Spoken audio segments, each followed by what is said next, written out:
All my students, are you hear me?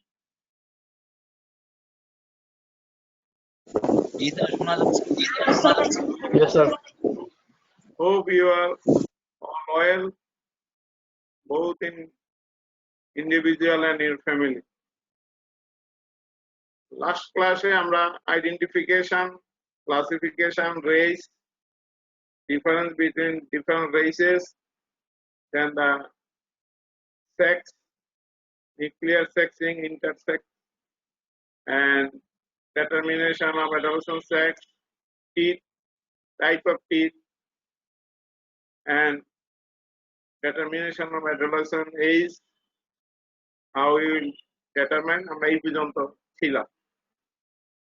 আজকে আমরা পরবর্তী নেক্সট যেটা most important one is the medical legal importance of teeth. It is the useful identification for living and dead person. Then determination of race, sex, blood groups, age, DNA profile, everything can be done from the teeth pulp. Then identification of diseases like caries, Parkinson's teeth, and occupational mark, habit mark, যারা পান খায় tobacco তাদের ওখানে spot পড়ে যায়। Then if there is any crack fracture on the teeth, then it is grievous hurt. Criminal identification by bite marks and detection of poison like arsenic mercury, and color changes in corrosive acid poisoning, and supportive of sex offenses, bite marks on the private part. And there may be accidental death.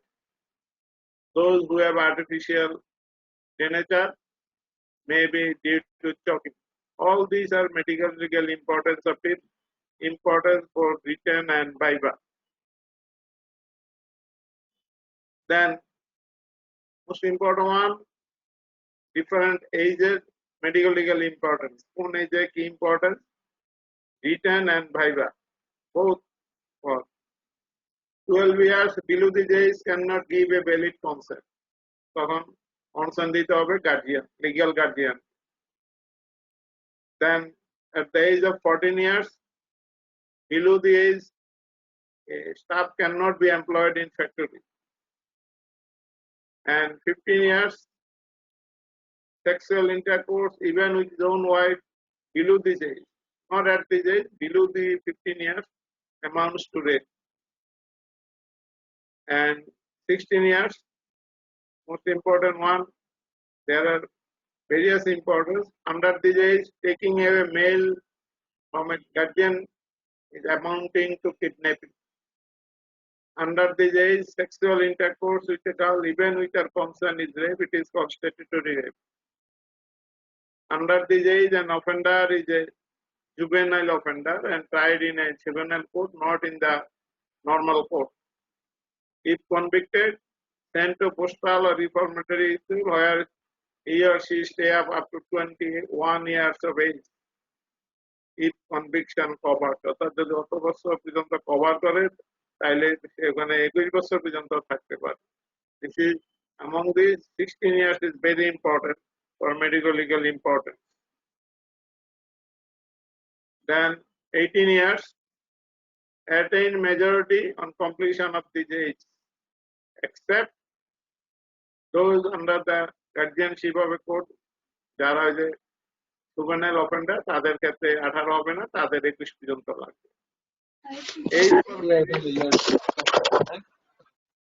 Hello? Age for marriage for female, and taking out a girl below this age is kidnapping. And minimum age for entering into a government service, minimum age 18 years. Above this age can make a valid will and can exercise the rights to cast vote. And under this age, an offense to procure a girl for prostitution, can give a valid consent to suffer any harm. And 18 years are, this is the importance of 18 years. 16, 18 and 21. এই তিনটা is ভালো করে মনে রাখবা। 21 years for male, minimum age for marriage, and attains majority under the guardianship of a court. ওই যাদেরকে juvenile offender হিসাবে ছিল তারা 21 বছর পরেই তারা মেজরিটি হবে। An offender can stay in the post-study school up to this age. And 25 years, আমাদের দেশের পার্লামেন্টে মেম্বার হওয়ার জন্য this is the minimum age. All these are different ages, medical legal importance. Then dactylography, both written by and Austrian. Dactylography এটার অনেক নাম আছে, Galton Henry system, Galton system of identification. Dactylography আর কিছুই না, it is the study of fingerprint. And what is fingerprint? Actually the study of these patterns in the skin of the bulb of fingers for identification. প্রত্যেকের আমার বাল্বের মধ্যে যে ridge গুলি আছে এগুলিকে স্টাডি করে যে আইডেন্টিফিকেশনের জন্য করা হয়, that is called dactylography. Ridges are importance of the feature of ridges. They are present from birth, জন্মের থেকে, এবং এই ডেভেলপ করে ইন্টারইউটেরাইন লাইফ। এবং এটা শুধু উপরে না, এপিডার্মিস এবং ডার্মিস দুই জায়গাতেই থাকে, একই রকম একই pattern. And fingerprint patterns are distinct and permanent in individual. এটা পরিষ্কার এবং স্থায়ী, এর কোনো চেঞ্জ হয় না। Pattern is different even in identical twins. Unipolar twins থেকেও যদি হয় সেখানেও তাদের আইডেন্টিফিকেশনে it is very important যে এটা আলাদাই হবে। কোনো দুইটা ড্যাক্টাইলোগ্রাফি অর্থাৎ ফিঙ্গারপ্রিন্ট একরকম হবে না। Patterns are not inherited. এটা কোনো বংশগতভাবে আসে না, and paternity cannot be proved. এটা কিছু ফেলাসিগুলি কিন্তু খুব মনে রাখবা, বিশেষ করে ভাই ভাই জিজ্ঞাসা করা হয়, তারা বার্থের থেকে থাকে এবং ইন্টারইউটেরাইন লাইফে এটা ডেভেলপ করে, both in the epidermis and that it is permanent for every individual. এবং কোন ইন্ডিভিজুয়ালের সাথে আর এক ইন্ডিভিজুয়ালের কোনোভাবেই এটা সেম হবে না, আইডেন্টিক্যাল কোনোভাবেই হবে না, এমনকি জমজ হইল না। এবং এটা কোনো ইনহেরিটেড না। এবং there are 4 types of ridges on the bulb of the finger, এবং classified on the basis of arrangement of ridges. এই রিজেস গুলি অর্থাৎ বাল্বে কিভাবে আছে তার উপর নির্ভর করে এটাকে 4 ভাগে ভাগ করা হয়েছে। এটা রিটার্নে প্রায় আসে, প্রায় দেয়, এবং হসপিটালে যে কোনো একটা ছবি দিয়ে, এবং এগুলি তোমাদের পরীক্ষা রিটার্নও ছবি সহ আঁকতে হয়, সেই জন্য ছবি আঁকতে চেষ্টা করবা। খুব ইজি ব্যাপার, আঁকা কঠিন না। সবচেয়ে বেশি যে টাইপ সেটা হচ্ছে লুপস, সেটা হচ্ছে 60 to 70%। এইটা কি হয়, start from one side, run parallel and then curve backward and in the same side, অর্থাৎ আঙ্গুলের যে মাথা থেকে এটা শুরু হইলো এবং এইভাবে অনেকগুলি রিজ প্যারালালি যাবে, আবার তারা ব্যাক করে আগের যেই সাইডে ছিল রাইট সাইড থেকে হিসাব করলে রাইট সাইডে এন্ড হবে, লেফট সাইড হিসাব করলে লেফট সাইডে এসে এন্ড হবে, অর্থাৎ যেই থেকে স্টার্ট করছে সেখানে এসে তারা এন্ড করবে, শেষ করবে, সেটা হলো লুপ টাইপ, এবং it is the maximum 60 to 70%। আর হোলস হচ্ছে এটা circular, ridges form a series of circles or spirals around the core, একটা মাঝখানে একটাকে ইয়ে করে এটা চারিদিকে এইভাবে কতগুলি প্যারালাল আমার রিজ প্যাটার্ন হবে, এটাকে বলা হয় হোলস, এবং এটা 25 to 35%।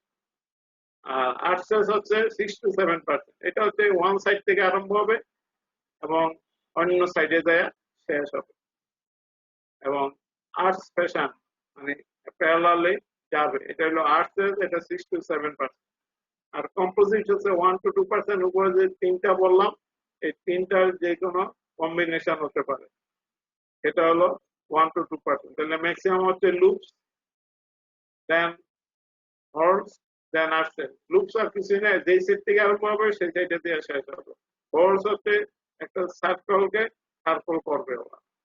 তোমাদের নিজের আঙ্গুল দেখলে তোমরা বুঝতে পারবে প্যাটার্ন গুলো।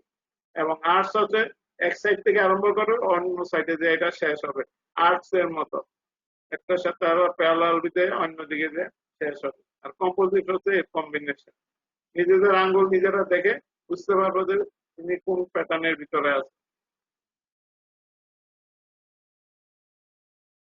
And identification by this method is absolute. অর্থাৎ এই কোনো নেক্সট সেকেন্ড ওয়ান আর পাওয়া যাবে না, এই জন্য এটাকে অ্যাবসলিউট বলা হয়। Without any chance of error, কোনোভাবেই ভুলক্রম একটার সাথে আরেকটা কোনোদিনই মিলবে না। এই সারা পৃথিবীতে যায় যা প্রায় 700-800 কোটি মানুষ, প্রত্যেকেরটা এইরকম আলাদা। এবং সিমিলার রেজাল্ট ফাউন্ড পাম প্রিন্ট। আমরা এখানে বাল্বের ফিঙ্গারপ্রিন্ট, পাম প্রিন্টসও একই ব্যাপার। ফুট প্রিন্টস, যেটাকে ফটোগ্রাম বলা হয়, প্যালাটো প্রিন্টস, লিপ প্রিন্ট, এই কয়েকটা প্রিন্টস হচ্ছে অ্যাবসলিউট।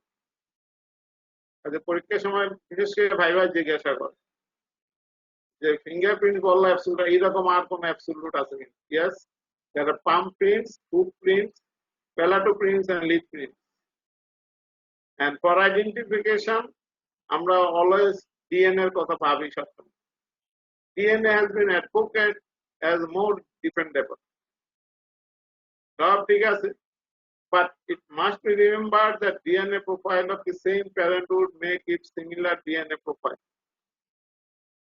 ডিএনএ একজনের সাথে আরেকজনের হতে পারে, মিলতে পারে, যদিও সংখ্যা কম, কিন্তু হতে পারে, বাট ফিঙ্গারপ্রিন্ট কোনোদিনই হবে না।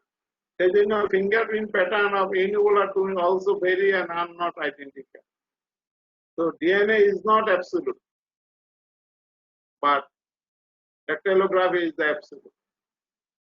And medical legal importance of fingerprint: establish identity of criminal and identification of suicides, deserts, memory loss on unconscious person, decomposed bodies, and identification of newborn infants যদি এক্সচেঞ্জ হয়ে যায়, prevention of impersonation, to maintain identity records, checks, bank notes and other legal documents can bear a fingerprint, and to apprehend internationally operating criminals, details of fingerprints can be sent from one country to another by ITGS, International Telecommunication System. এবং আমাদের দেশে এটা এখন bank আছে, সেই জন্য যে কোনো আইডেন্টিফিকেশন, যে কোনো ব্যক্তিকে আইডেন্টিফাই করা খুব কয়েক মিনিটের ব্যাপার। এবং এটা থাকে কোথায়? পরীক্ষার সময় জিজ্ঞাসা করে। আমাদের ফিঙ্গারপ্রিন্টের ব্যাংক আছে ইলেকশন কমিশন, ইলেকশন কমিশন অফিসে আমাদের দেশে সবার ফিঙ্গারপ্রিন্ট, যারা অ্যাবাভ 18 ইয়ার্স, যাদের কার্ড আছে, স্মার্ট কার্ড আছে, প্রত্যেকের ফিঙ্গারপ্রিন্ট আমাদের ইলেকশন কমিশন অফিসে ওখানে পুল করা আছে, যে কোনো এর সাথে আইডেন্টিফাই করা যায়। সেই জন্য এখন আইডেন্টিফাই যে কোনো ব্যক্তি, unknown person, memory loss, decompose body, একটু আমরা আঙ্গুলের ছাপ নিতে পারলে এই ব্যক্তিকে আইডেন্টিফাই করা এখন খুব ইজি ব্যাপার। অন্যান্য গুলি ঠিক একইভাবে আইডেন্টিফাই করা এখন খুব ইজি ব্যাপার, এবং এটা আমাদের দেশে এখন খুব কার্যকর। সারা পৃথিবীতে এখন ফিঙ্গারপ্রিন্টের ইম্পর্টেন্ট। দেন পরোস্কোপি, এই যে আমরা রিজ বললাম যে আঙ্গুলের মধ্যে আছে হ্যান্ডসে, এইগুলি স্টার্টেড উইথ মাইক্রোস্কোপিক স্পোর্টস, এবং these spores are permanent and unchanged during life and vary size, shape, distribution, arrangement in its in প্রত্যেকের জন্য এটা আলাদা, আমরা আগেই বলছি। This method of examination pore is called poroscopy. এটা কখন আমার important? It is useful only when fingerprint available in which there is no specific pattern. অথবা অনেক সময় আঙ্গুলের ফিঙ্গারপ্রিন্ট নষ্ট করে ফেলে, ওই ক্ষেত্রে যদি সামান্যটুকু পাওয়া যায়, তাহলে ওই রিংসগুলিকে মাইক্রোস্কোপিক স্পোর্ট দ্বারা এক্সামিন করে আমরা আইডেন্টিফাই করতে পারি। This ridges impression are due to, এই যে আমরা রিজের আমরা ফিঙ্গারপ্রিন্ট নিই কেন হয়, এটা ভাইবার সময় জিজ্ঞাসা করে। Moisturizing of the skin by sweat and sebum from the skin gland. Moisturizing of the skin by sweat and sebum gland. Sebum from the skin gland থেকেই আমার রিজ ইমপ্রেশন গুলি আমরা যে প্রিন্ট নিই সেগুলি হয়। And types of fingerprint. আমার তিন ভাগ, একটা হলো লেটেন্ট বা চান্স প্রিন্ট, যেটা ইনভিজিবল, দেখা যায় না, একটু প্যাটার্ন করে এটা বাইর করতে হয়, এটা ইনভিজিবল থাকে। আর ভিজিবল প্রিন্ট, যেটা আমরা কালি বা রক্ত নিয়ে যে কোনো ইয়ার উপর আমরা প্রিন্ট করতে পারি। আর plastic print, impression on soft surface like soap, cheese, mud, candles, অর্থাৎ ওইসব জায়গায় যে প্রিন্ট নেওয়া হয় দ্যাট ইজ কল্ড প্লাস্টিক। এবং ফিঙ্গারপ্রিন্ট নেওয়ার দুইটা মেথড আছে, একটা হলো প্লেন ইমপ্রেশন, একটা রোল ইমপ্রেশন। প্লেন হলো আমার কালিতে বা ইয়াতে আঙুলের পাল্পটা চুবে ওখানে জাস্ট ইমপ্রেশন নেওয়া। রোল হচ্ছে নিয়ে এক কালিও ঠিক ওই রকম আমার যে ইয়াতে থাকবে, পটে থাকবে, সেখানে আমার আঙুলটাকে রোল করতে হবে ওখানে, from one end to another end. এবং প্রিন্টটাও ইমপ্রেশনটা ঠিক ওইভাবে নিতে হবে কাগজের উপরে। যদি নেই তাহলে আঙ্গুলের এক মাথা থেকে আরম্ভ, ডাইন সাইড থেকে আরম্ভ করে ঘুরে এটাকে লেফট সাইড পর্যন্ত আসবে। এটা হচ্ছে রোল। আর প্লেন হচ্ছে just simple impression, just test করা। দুই মেথডে ফিঙ্গারপ্রিন্ট নেওয়া যায়, প্লেন এবং রোল মেথড। স্যার যে স্যার স্যার রিচ ইমপ্রেশনটা কি বলছিলেন স্যার? হ্যাঁ, স্যার রিচ ইমপ্রেশনটা কি বলছিলেন স্যার? মানে ইমপ্রেশন, হ্যাঁ প্লেন জি স্যার। ইমপ্রেশন হচ্ছে আমি ধরো আমরা কি করি, এই যে আঙ্গুলের ছাপ নেয়, আঙ্গুলের মাথার মধ্যে কালি লাগে একটা প্রেস দেয়, শেষ। এটা হলো প্লেন। আর রোল হচ্ছে আমার আঙ্গুলের যেটা বাল্ব, এটাকে কালির ভিতরে এক মাথাতে ওখানে ইমপ্রেশন নিয়ে আবার কাগজের ভিতরে ঠিক আঙ্গুলটাকে রোল করা হয়। তাহলে এটা ডাইনটা পুরো আঙ্গুলের বাল্বটা আসে, আর প্লেনে কিন্তু পুরো আঙ্গুলের বাল্বটা আসে, ঠিক আছে, পুরো আঙ্গুলের বাল্বটা আসে। সেই জন্য রোল মেথড হলো সবচেয়ে ভালো, যে এটা পুরো আঙ্গুলের আমার রিজের ইমপ্রেশন সম্পূর্ণটা। আর প্লেন আসবে শুধুমাত্র মাঝখানে যে পোর্শনটা ওইটা আসবে।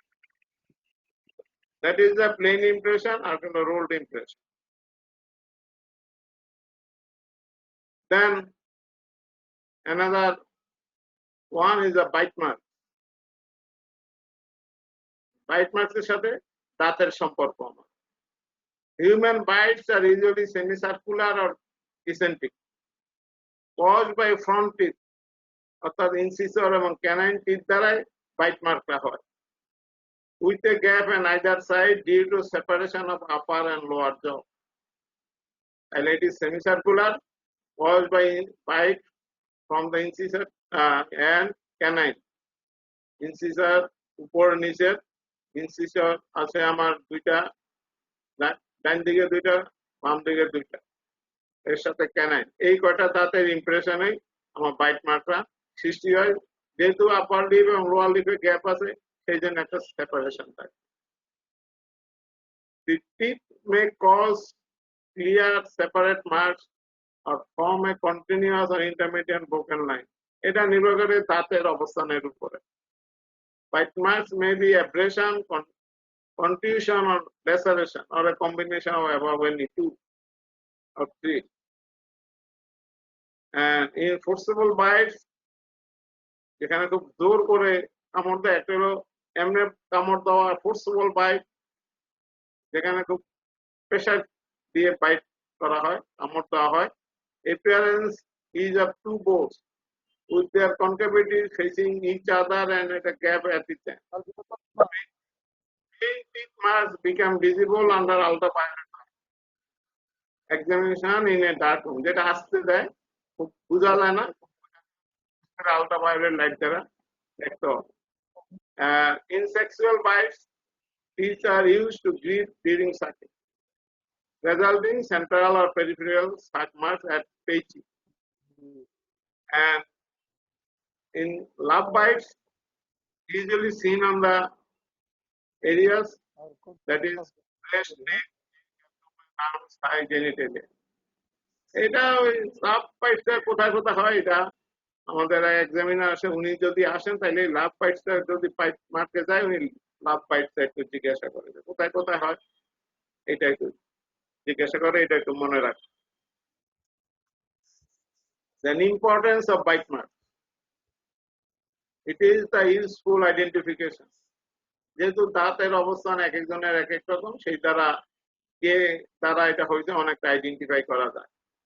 At the place of crime, তারা কি করে ওখানে যদি কোনো খাদ্য থাকে সেটা আমাদের কামড় দিয়ে খেলে ওখানে দাঁতের ইমপ্রেশন ওখানে থেকে যায়, ওর দ্বারা ক্রাইমকে ইয়া করা যায়। Criminals often leave bite marks on the body of the victim. উল্টাটা হতে পারে, to resist attack, victim may leave bite marks on the body of the accused.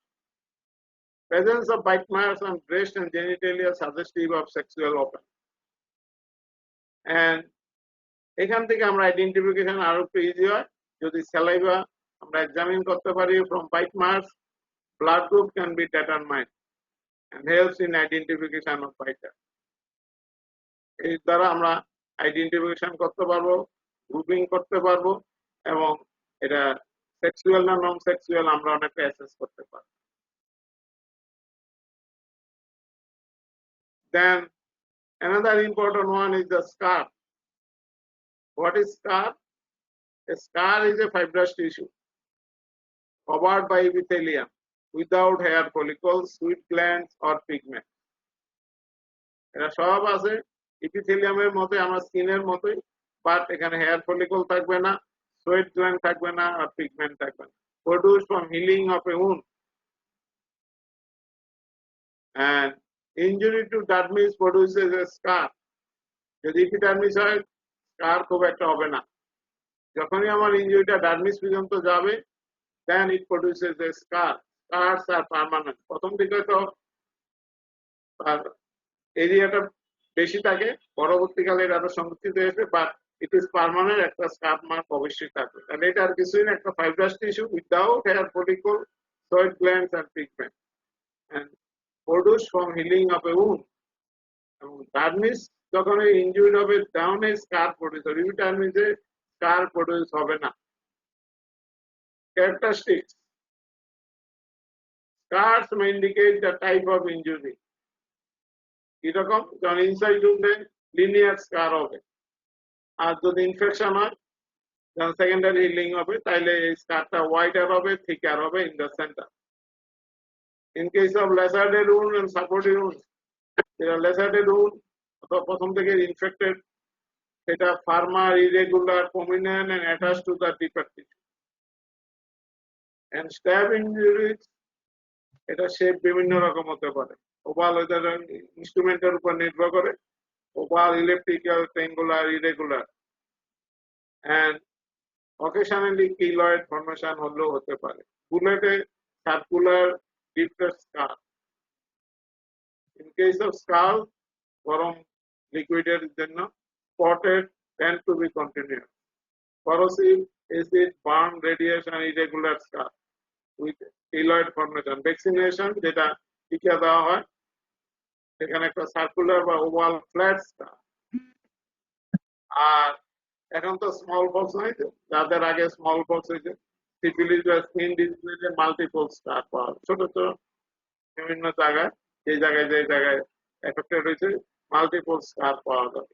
অর্থাৎ এই স্কার দ্বারাও আমরা আইডেন্টিফাই করতে পারি যে ইনজুরিটা কি জাতীয় উৎপন্ন দ্বারা হয়েছে, এটা কি ইনজুরি না অন্য কোনো কারণে হয়েছে, সেটাও আমরা আইডেন্টিফাই করতে পারি। আর আমাদের চ্যাপ্টারটা হচ্ছে আইডেন্টিফিকেশন।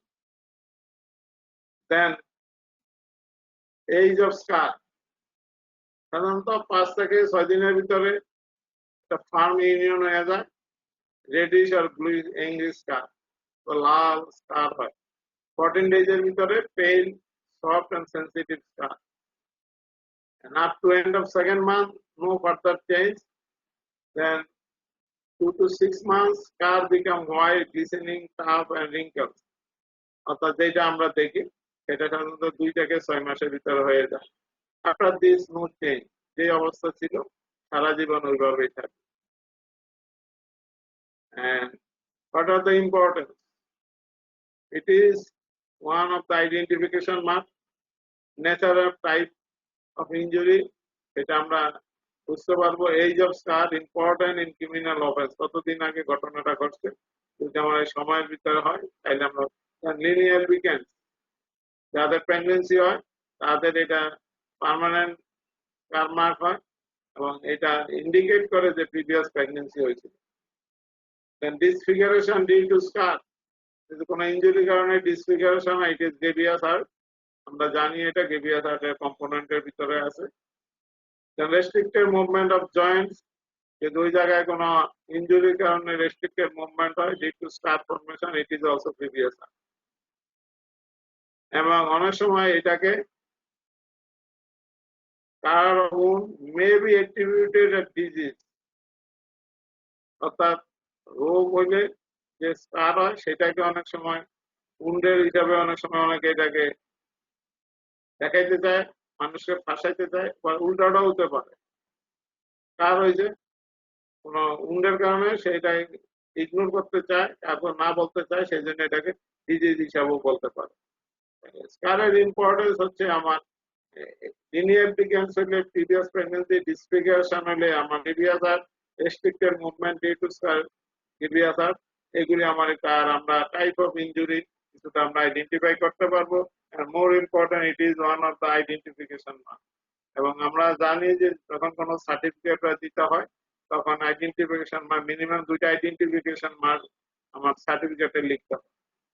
সেখানে কোনো স্টার থাকলে, যেহেতু এটা পার্মানেন্ট, এবং আইডেন্টিফিকেশন মার্ক অলওয়েজ পার্মানেন্ট জিনিস এক্সপোজ পার্টে যেগুলি দেখা যায় সেই জায়গাগুলি লিখতে হবে। Then another identification mark is the tattoo mark.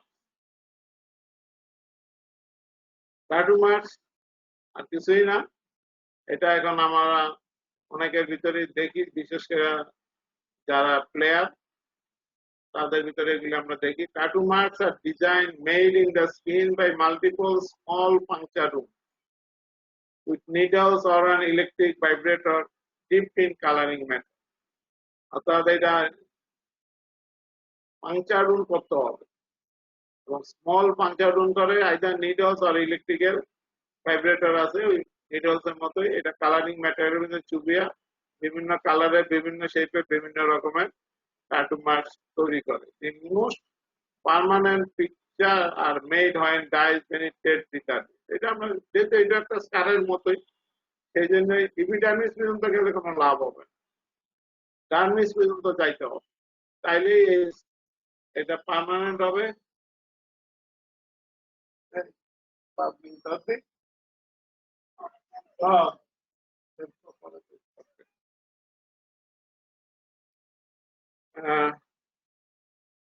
Most permanent picture when the dyes penetrate the dermis.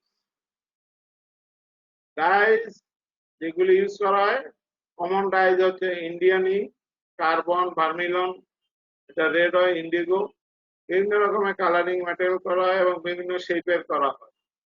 Most of the marks are found on the arms, forearms and chest. বেশিরভাগ এখানেই তারা ট্যাটু মার্কস গুলি তৈরি করে। এটার দ্বারা আমরা কি বুঝবো? অবশ্যই আইডেন্টিফিকেশন। দেন বিভিন্ন রিলিজিয়নে এটা করা, বিশেষ করে যারা আদি তাদের ক্ষেত্রে অনেকেই এটা ইউজ করে। ইন্ডিকেট লাইফস্টাইল, তারা সেম লাইফস্টাইল, তাদের একই রকম ট্যাটু মার্কস থাকে। Nature of design and figure, বিভিন্ন ফিগার ডিজাইন থাকে, সেটা ইন্ডিকেট করে পার্টিকুলার কান্ট্রি অথবা region. Indecent figure indicate perversion, তাই পারপাশনের কত রকমের ফিগার তারা শরীরের ভিতরে আঁকে এবং এটা বোঝা যায় যে হি অর শি ইজ পারপার্টি। May indicate gang members, drug users and homosexual, যারা একই রকমের ট্যাটু তাদের শরীরের ভিতরে থাকে, অর্থাৎ একই রকম ট্যাটু যদি একই রকম লোকদের মধ্যে পাওয়া যায় তখন ধরে নেয় যে তাদের মধ্যে একটা অ্যাসোসিয়েশন আছে। আইদার গ্যাং মেম্বার অথবা ড্রাগ ইউজার অথবা হোমোসেক্সুয়াল, যেটা হোক এইগুলি তাদের থাকে। এগুলি হচ্ছে tattoo marks.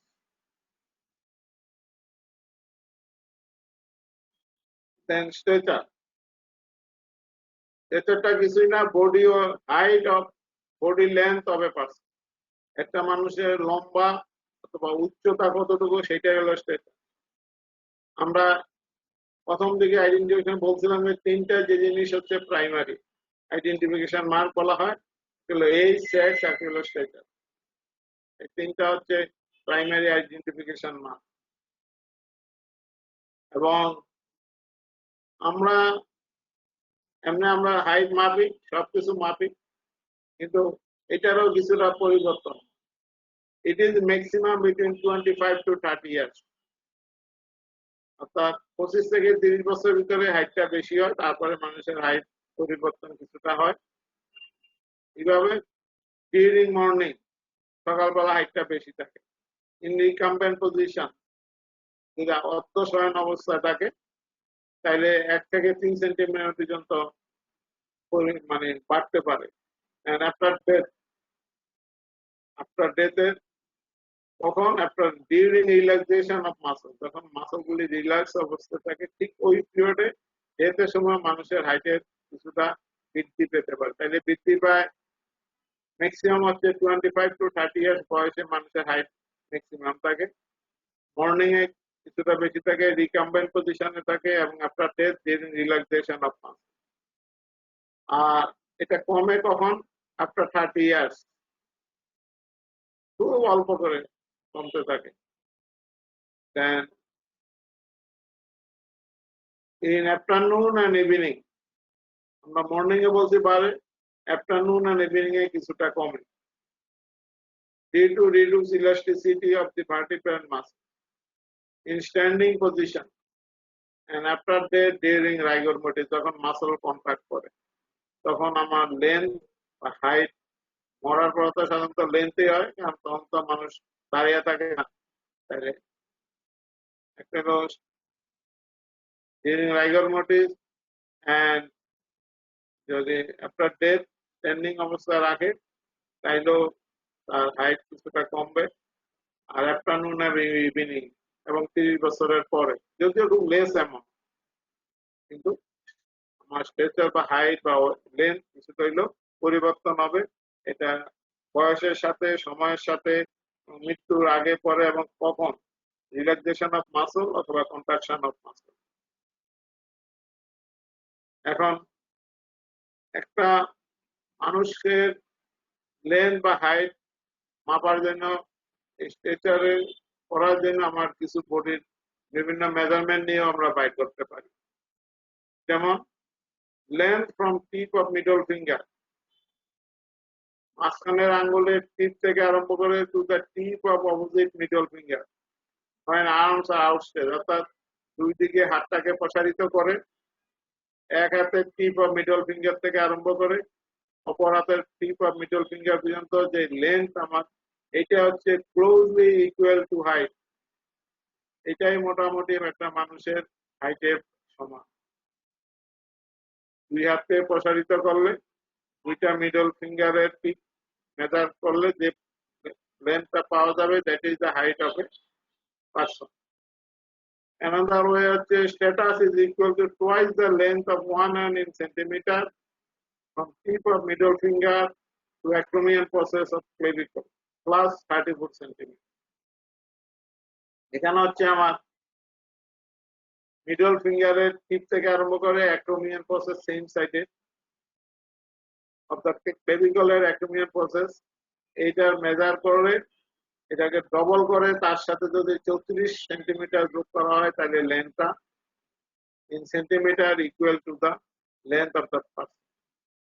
তাহলে মিডল ফিঙ্গারের থেকে টিপ থেকে অ্যাক্রোমিয়ান প্রসেস, এটাকে ডবল করতে হবে, তার সাথে 34 যোগ করতে হবে, তাহলে যে সেন্টিমিটার হবে সেটাই হচ্ছে actual length of the person. Then status is equal to twice the length from the vertex to symphysis field. মাথার একদম ভার্টেক্স থেকে সিম্প্যাসিস ফিল্ড পর্যন্ত যদি আমি লেন্থ যা আছে তাকে ডবল করি তাহলে আমার হাইটের সমান। Again, status is equal to 3.3 times the length from sternal notch to symphysis tip. একটা হলো vertex, ওটা হলো double, আর sternal notch ওখান থেকে symphysis tip এটাকে 3.3 দ্বারা পূরণ করলে যা পাওয়া যাবে that is the length আবার height, and again it is equal to 3.8 times the length from the tip of olectron process to the tip of middle finger of the same side. ওটা হচ্ছে 3.8 tip of the olectron process আমার shoulder joint এ, ওখান থেকে tip of the middle finger same side এ যতটুকু হবে তাকে 3.8 দ্বারা পূরণ করলে যা হবে that is the equal. আর যদি স্কেলিটল পাওয়া যায়, অনেক সময় অনেক মারার পরে যেই কারণে হোক স্কেলিটলটা যখন পাওয়া যায় তাহলে সেটা is equal to the length of the entire skeleton plus 2.5 to 4. এটা একটু হেল্পের হতে পারে, একটা রেঞ্জের ভিতরে দেওয়া হয়েছে এত সেন্টিমিটার, অর্থাৎ ওইটাকে সেন্টিমিটারে মাপে তার সাথে এভারেজ যদি আমরা ধরি 3 বা 3.something 4 এর মধ্যে থাকবে, ওটাকে যোগ করলে অ্যাকচুয়াল লেন্থটা স্ট্যাটাসটা পাওয়া যাবে, হাইটটা পাওয়া যাবে। এগুলি ইম্পর্টেন্স হয় যখন আমার স্কেলিটল পাওয়া যায়, এবং মানুষটাকে আইডেন্টিফিকেশনের জন্য তখন এইভাবে মেজারমেন্ট করে কে হতে পারে, তার হাইট কত, এই হাইটে মানুষ। অন্যান্য আরো দেখা হয়, ছেলে না মেয়ে ওটা স্কেলিটল আমরা পরীক্ষা করলে বুঝতে পারি, বিশেষ করে পেলভিক স্কেলিটল। এগুলি দ্বারা করে আমরা বোঝা যায় তার হাইট কত হয়েছিল, কে হতে পারে, এবং মোটামুটি একটা আইডেন্টিফিকেশনে আমরা প্রসিডিউরে আগাইতে পারি। এটা হচ্ছে স্ট্রেসার মেজারমেন্ট করার বিভিন্ন পদ্ধতি। দেন অকুপেশন মার্ক, যারা বিভিন্ন কাজ করে তাদের কিছু কিছু আইডেন্টিফিকেশন মার্কিং হয়ে যায়। আর characteristics which result from adaptation to work thus indicate identity and social position of the living or dead. অর্থাৎ সে কি করে, কি কাজ করে, এটা আমরা ওই ক্যারেক্টারিস্টিক্স দেখেই অনেকটা আইডেন্টিফাই করতে পারি যে তার অকুপেশনটা কি। যেমন recent and temporary occupation mark, কিছু আছে পার্মানেন্ট, কিছু আছে টেম্পোরারি মার্ক। যেটা টেম্পোরারি সেটা রিসেন্ট মার্ক, যেমন এটা skin, beneath the nail, hair, এইসব জায়গায় পাওয়া যাবে। কি কি পাওয়া যাবে, তো যারা পেইন্ট করে ওইসব জায়গায় পেইন্টার, তাদের ওইসব স্কিন, নেলস, হেয়ার, ইয়ার অথবা ক্লদিং এর ভিতরে আমার পেইন্টিং মার্কস আমরা পাবো। যারা মেকানিক্স বা ইঞ্জিন নিয়ে কাজ করে তাদের গ্রিজ পাবো এইসব এলাকা। যারা বেকারিতে কাজ করে, মিলে কাজ করে, যেহেতু ওখানে ময়দার কাজ হয়, ফ্লোর আমরা পাবো। যারা ডাই ওয়ার্ক করে তাদের ডাই পাবো এইসব জায়গাতে, স্পটে। এবং যারা টিম্বার কাঠ কর্তন করে, সডাস্ট, তাদের এই স্কিনে, নেইলে, হেয়ারে, ইয়ারে বা ক্লোদিং এ আমরা পাবো। এগুলি দ্বারা আমরা ধারণা করতে পারবো যে তার অকুপেশন কি, অথবা সে কি কাজ করে আসে। আর কিছু আছে পার্মানেন্ট, যেটা অনেকদিন ধরে কাজ করতে করতে তাদের ভিতরে পার্মানেন্ট হয়ে গেছে। যেমন যারা বুচার, তাদের অ্যাকর্ডিং টু তাদের work thickening of the পামার skin of the finger, তারা যেহেতু মেইনলি স্কিন এবং ফিঙ্গার নিয়ে কাজ করে, সেলাই করো অথবা এগুলি রিপেয়ার করো, এবং পামার অ্যাসপেক্টে তারা ইউজ হয় বেশি, সেই জন্য ওই জায়গাটা থিকেনিং হয়ে যায়, মোটা হয়ে যায়। তারপরে যারা ম্যানুয়াল লেবারার, যারা শারীরিক পরিশ্রম করে, তাদের কার্স, callosities and hyperkeratosis of the hand, হ্যান্ডসের ভিতরে কাটা দাগ থাকতে পারে, স্কার মার্ক হবে, ক্যালোসিটি শক্ত, মানে চামড়া মোটা হয়ে যাবে, এইসব হতে পারে। যারা টেইলর, যারা সেলাইয়ের কাজ করে, marks of needle puncture on the left index finger, যদি রাইট হ্যান্ডের মানুষ হয় তাহলে ওই নিডলের পাংচার উন্ড আর লেফট ইন্ডেক্স ফিঙ্গারে পাওয়া যেতে পারে। যারা কোল মাইনে কাজ করে, multiple blue scar on the face and arm. Blacksmith, যারা মাটির জিনিসপত্র বানায়, scars on the back of hand, তারা কাজ করার সময় হাতের পিছন সাইডটা বেশি ইউজ হয়, সেই জন্য ওখানে স্কার মার্ক পাওয়া যেতে পারে। যারা কার্পেন্টার তাদের callosity on the palms thumbs and index finger, ওখানে চামড়াগুলি মোটা হইয়া শক্ত হয়ে যায়, সেটা ক্যালোসিটি বলে। যারা বিগ প্লেয়ার্স ইটের কাজ করে তারা ফ্ল্যাটেনিং অফ দ্য থাম এন্ড ইন্ডেক্স ফিঙ্গার।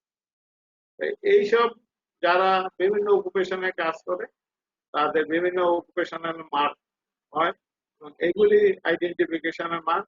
এইগুলি আসলে ফাইবার ইউনিট একটু ইম্পর্টেন্ট, রিটার্নে এগুলি খুব একটা আসে না।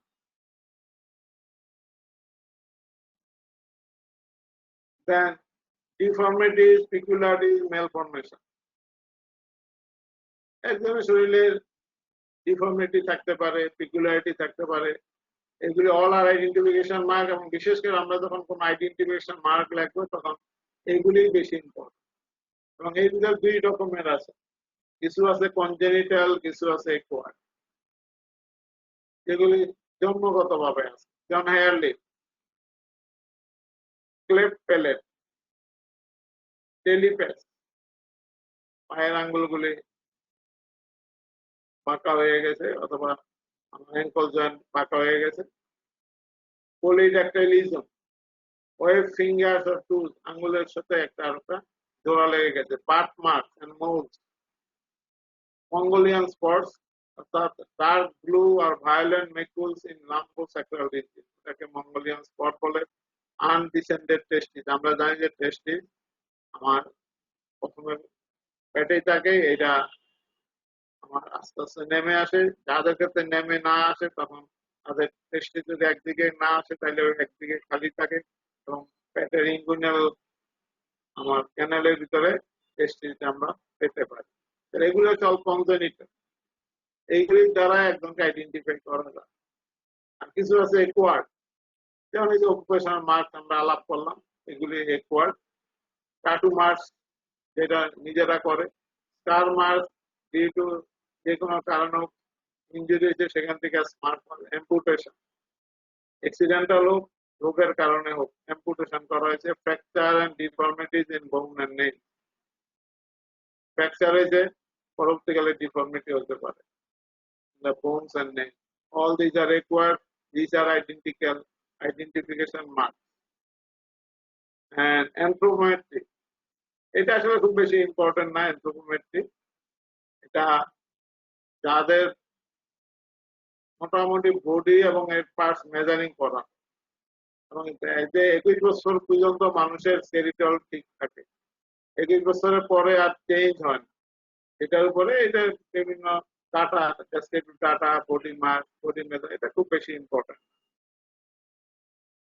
দেন এটা both for written and by diagnostic, medical legal importance of eye identification এর জন্য একটা ভালো আমার পয়েন্ট। আর্টিফিশিয়াল আই হইতে পারে, কারো একটা চোখ নাও থাকতে পারে, দুইটাও না থাকতে পারে, স্কুইন থাকতে পারে, স্টিগমাস থাকতে পারে, ক্যাটারাক্ট থাকতে পারে। এবং আইরিসের কালারের উপরে বিভিন্ন শেপ আলাদা হতে পারে, সেটিং, অর্থাৎ আমার এটা ভেরি আইডেন্টিফিকেশন মার্ক। আই এর আমার যদি কোনো পিকুলারিটি কিছু থাকে, তো যদি আর্টিফিশিয়াল আই ইউজ করে, অথবা কারো যদি একটা চোখ না থাকে, অথবা স্কুইন থাকতে পারে, নিস্টিগমাস থাকতে পারে, ক্যাটারাক্ট, আইরিসের কালার ব্ল্যাক হইতে পারে, ব্লু হতে পারে, অনেক কিছু হতে পারে, সেই আলাদা হতে পারে। দেন অ্যাসপেক্সিয়াল ক্ষেত্রে আমরা আইতে কিছু চেঞ্জ পাই, যাদের অ্যাসপেক্সিয়া করে, হ্যাঙ্গিং, স্ট্র্যাঙ্গুলেশন বা এই জাতীয় কিছু, তাদের প্রক্টোসিস হতে পারে, কনজেশন হতে পারে, ফেসিয়াল হ্যামোরেজ হতে পারে, চোখের ভিতরে আমরা এগুলি পেতে পারি। দেন চোখে যদি কোনো ইনজুরি হয়, ব্ল্যাক আই হতে পারে, ব্ল্যাক আই অনেক কজ আছে, তোমরা জানো এটা।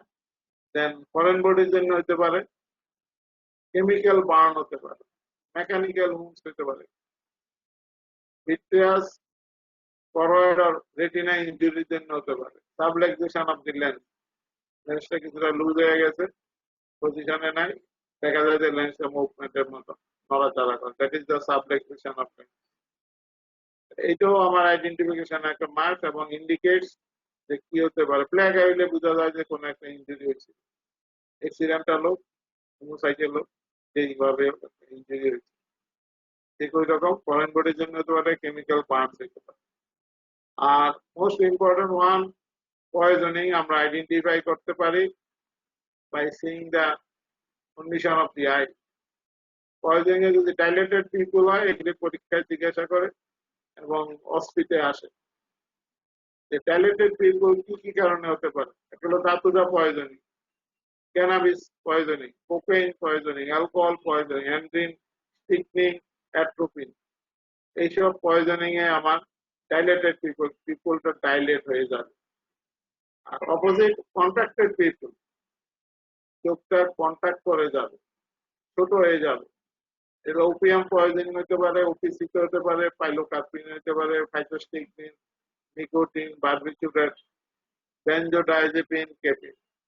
এইসব ক্ষেত্রে আমার পিপলটা কন্ট্রাক্টেড হয়ে যেতে পারে। আবার কিছু আছে দেখা যায় যে অল্টারনেট কন্ট্রাকশন এন্ড ডাইলেটেশন, একবার কনস্ট্রিক্ট হয় আবার ডাইলেট হয়। এটা হয় স্পেসিফিক অ্যাকোনাইট পয়জন। আর চোখটা বড় হয়ে গেছে এবং ফিক্সড, অর্থাৎ তখন আর আমার রাইট যে রিফ্লেক্সে কাজ করে না, এটা হলো অ্যান্টিকোলিনার্জিক ড্রাগ, অ্যানক্সিয়া হতে পারে। আর স্মল এন্ড ফিক্সড ওপিয়স, যারা ওপিয়স এই জাতীয় মরফিন, পেথিডিন এই জাতীয় কিছু নেয়, তাদের এটা চোখটা ফিক্সড হয়ে যেতে পারে, কোলিনার্জিক ড্রাগ হইতে পারে। Then variable size and fixed barbiturate, hypothermia, nystagmus. Nystagmus আমরা ইথানল অর্থাৎ ইথাইল অ্যালকোহল পয়জনিং হতে পারে, phenytoin, barbiturate poisoning, carbamazepine and benzodiazepine এই জাতীয় পয়জনিং এ আমরা হতে পারে। তাহলে একটা চোখ দেখে ডায়াগনোসিস করা খুব ইজি ব্যাপার। অর্থাৎ ডায়াগনোসিস না হলে ইউ ক্যান অ্যাজিউম যেটা এই হতে পারে, সেই আলোকে তোমাকে আগাইতে হবে। তাহলে চোখ আমাদেরকে অনেক কিছু ইন্ডিকেশন, অনেকভাবে আমাদেরকে আইডেন্টিফিকেশন দিচ্ছে, in diagnosis, in treatment and also in identification. এবং বিভিন্নভাবে আমরা চোখ দেখে, চোখের কন্ডিশন দেখে, এর আশেপাশে কোনো স্পট আছে কিনা, মার্কিং আছে কিনা, এবং পিপলে বিশেষ করে পিপলের কন্ডিশন এই জন্য যে কিছু একদম জীবিত মরা, সেটাও আমরা পিপুল দেখে ঠিক করি যে সে জীবিত আছে কিনা, মৃত নাকি, সেটাও আমরা পিপুল দেখি। তাহলে চোখের ইম্পর্টেন্স হচ্ছে তার বাহ্যিক যেটা আছে সেটা, কোনো ইঞ্জুরি আছে কিনা, এবং পিপুল হলো সবচেয়ে বেশি ইম্পর্টেন্ট। পিপুলের বিভিন্ন কন্ডিশন থেকে আমরা বিভিন্ন জিনিস সাজেস্ট করতে পারি, সেই অনুযায়ী আমরা আগাবো। যেমন একটা ডাইলেটেড পাইলে কি কি হতে পারে, কি কারণে হতে পারে, যেমন ধাতুরা পয়জন থাকলে অন্যান্য আরো সাইন সিমটম গুলি আমরা পাবো, ক্যানাবিস হইলে তার কিছু সাইন সিমটম পাবো, অ্যালকোহল হইলে এইরকম পাবো, এইরকম অ্যান্ড্রিন হইলেও বন্ধ পাবো, সেই রকম বলছি যে এইরকম বিভিন্ন ইয়াতে মনে রাখতে হবে যে কি কি কারণে, বিশেষ করে পয়জনিং এর ক্ষেত্রে কোনটাতে কি হয় চোখের পিপিলে, এটা খুব মনে রাখবা। both for written, viva and অস্কিত দেয়, ভাইভাতে তো জিজ্ঞাসা করে, রিটার্নও অনেক সময় আসতে পারে। অন্য প্রশ্নের সাথে ছোট্ট একটা প্রশ্ন এর সাথে যোগ করে যাচ্ছে। All these are about the identification. মোটামুটি তোমাদের আইডেন্টিফিকেশন মোটামুটি আমি চেষ্টা করছি অল্পের ভিতরে মোটামুটি চ্যাপ্টারটাকে তোমাদের রিভিউ করার জন্য। আর তোমরা একটু পড়ে নেবা, আশা করি যে যা পড়াইছি এতটুকুর ভিতরে, এর বাইরে খুব একটা কিছু আসবে না। Identification, this is about the identification. কারো কোনো প্রশ্ন আছে? না থাকলে আগামী সপ্তাহে অর্থাৎ নেক্সট ক্লাস যেটা বুধবারে, সেটা আমি বিএমডিসি এবং ইথিক্স নিয়ে আমি একটু আলোচনা করব। কারণ এগুলি অনেক আগে পড়ানো হয়েছে। আর বিএমডিসির একটু তোমাদের ইম্পর্টেন্ট, যেটা তোমাদের যে বই আছে এর মধ্যে বিএমডিসির ফরমেশনটা তোমাদের বইয়ে, ওইটা আমি ক্লাসে একবার তোমাদেরকে দিয়ে দিয়েছিলাম, সেটাকে আবার একটু রিভিউ করে দেবো। প্লাস এর বিভিন্ন যে এবং বিএনডিসি এবং ইথিক্স, এটাই অ্যাকচুয়ালি আমাদের যদি আমরা ফরেনসিক মেডিসিন যে আরেকটা পার্ট যেটার সঙ্গে ফরেনসিক মেডিসিনের আমরা পড়ি, সেটার মেইন অংশটাই কিন্তু এই বিএমডিসি সাবটাকে।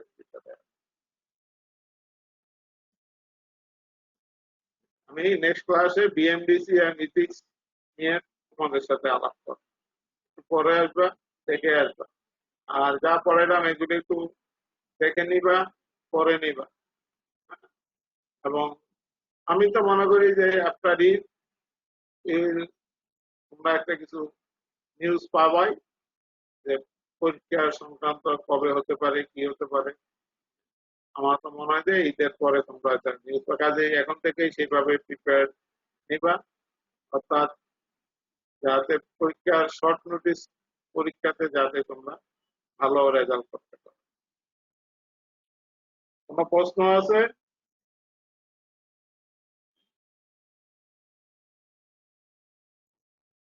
না থাকলে তোমরা ভালো থেকো, সেফে থাকবা, আর বিনা দরকারে ঘরের বাইরে আসবা না, এবং রিভিশন দিতে চেষ্টা করো। আমি আবার বলছি যে তোমাদের এক চান্সে পাস করতেই হবে, এটা এর কোনো বিকল্প নাই, এমনি তোমাদের লস হয়ে যাচ্ছে। কাজে পরীক্ষা ভালো করলেই এই লসটাকে তোমরা মেক আপ করতে পারো। যদি কোনো থ্যাংক ইউ অল, সবাই ভালো থেকো। আসসালামু আলাইকুম স্যার। ওয়ালাইকুম সালাম। আমি বুধবারে আমি বিএমডিসি অর্থাৎ দুটি স্টুডেন্টস এর বিভিন্ন বিষয়গুলি নিয়ে তর্ক করব। এটা একটু বড় জি স্যার। চ্যাপ্টার, হয়তো 2টা ক্লাস লাগতে পারে মেবি। আমি চেষ্টা করবো তোমাদেরকে জিনিস যেখানে যেখানে একটু খরচা আছে সেই খরচাগুলি ঠিক করে দিতে, আর তোমরা পরে আসলে তোমাদের কোন জায়গায় প্রবলেম সেটা পড়লে আরো একটু ইজি হয়ে যাবে। সবাই ভালো থেকো, সেফে থেকো।